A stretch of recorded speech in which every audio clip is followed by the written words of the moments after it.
Franck, bonjour. Bonjour Edouard. Récemment, tu as lancé en tant que président un audit du club avec Pierre Sage. Alors, est-ce que tu peux nous parler déjà de Pierre Sage et de son intervention et du pourquoi de celle-ci? Donc c'est relativement simple, hein. C'est après 3 ans de présidence, avec un club qui sportivement est monté d'un cran, un besoin de structuration. Et il y a toujours deux solutions quand on veut structurer. Soit on est armé pour pouvoir le faire seul, soit on essaye de se faire aider. Et ben, malheureusement, nous, on n'est pas armé pour pouvoir se structurer tout seul. Donc on a eu besoin de quelqu'un pour nous accompagner. Et connaissant un peu Pierre Sage et ayant une connaissance qu'il connaissait également, c'est le cas de le dire, on s'est rencontrés et on a proposé au club et à Pierre Sage surtout de nous accompagner sur un projet de 5-6 mois pour mettre en place une architecture avec un projet, comme on le dit, Aix-les-Bains 2020. Donc voilà. Et le travail a débuté et comme tout travail de structuration, première phase, Pierre Sage est venu s'immerger au sein du club et a rencontré un maximum d'acteurs internes et externes pour poser déjà un diagnostic et un état des lieux. 2015-2020, c'est quoi l'objectif dans ces 5 ans? Alors c'est un double objectif, comme toujours, il y a l'objectif sportif, donc le club aujourd'hui en CFA2.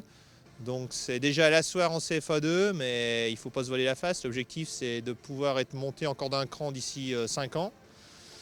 D'avoir assis au niveau sportif aussi tout le reste des équipes, et l'équipe réserve et les équipes jeunes à un très bon niveau.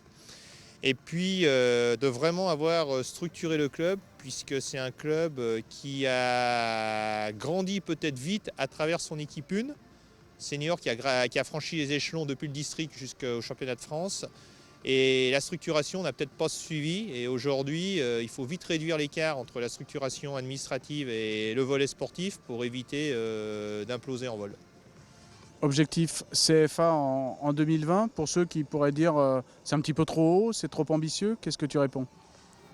Non, déjà, je pars du principe que dans le sport, il faut avoir de l'ambition, sinon c'est l'essence même de la compétition, puisque derrière le mot compétition, il y a confrontation, et dans confrontation, il y a la notion de victoire. Donc sinon, ça s'appelle du sport loisir, donc c'est autre chose. Après, il faut toujours être mesuré et raisonnable. Et Aix-les-Bains et la Savoie, je veux dire, peut très bien accueillir un club de niveau CFA. Après, plus haut, ça c'est autre chose, hein. Après, on rentre dans le domaine du rêve. Mais le réaliste, c'est d'être en CFA. Avec une dynamique, Pierre Sage expliquait que voilà, il y a une énergie dans ce club, il faut canaliser tout ça. Il y a les moyens de faire, il y a les ingrédients pour que la recette soit réussie. Il y a beaucoup d'énergie dans le club. Il y a une forte identité aixoise aussi, et c'est souvent, pour porter un projet, c'est important que les gens partagent une identité. Après, il faut mettre tout ça en mayonnaise, et c'est là où le bas blesse, et c'est pour ça que l'apport de quelqu'un comme Pierre Sage peut nous faire du bien pour mettre en place tous les ingrédients pour réussir et atteindre notre objectif. Alors, on va peut-être livrer une petite information, on en parlera peut-être un petit peu plus un peu plus tard. Ex-Football Club va avoir un super ambassadeur.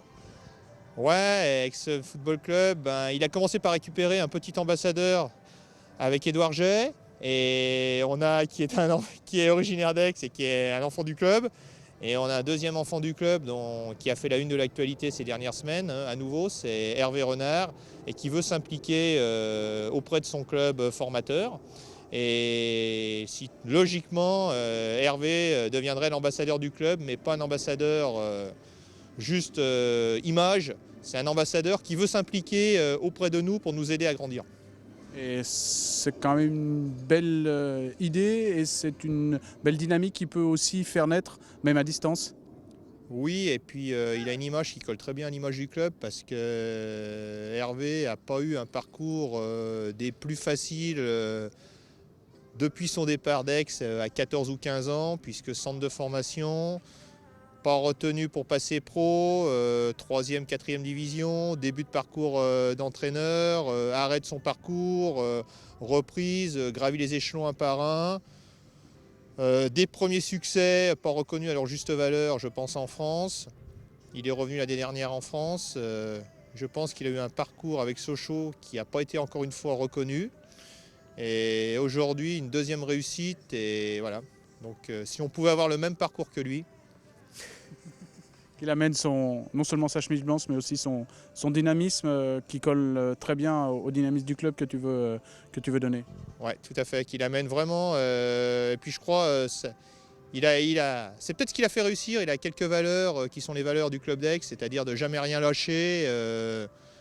Et là, il se rapproche un peu, ou notre coach actuel, qui est également un enfant du club, hein, Patrick Palombo, je pense, se rapproche un peu de Hervé pour certaines valeurs. Donc c'est vrai qu'il y a vraiment des points communs et son expérience à lui du très haut niveau peut nous apporter.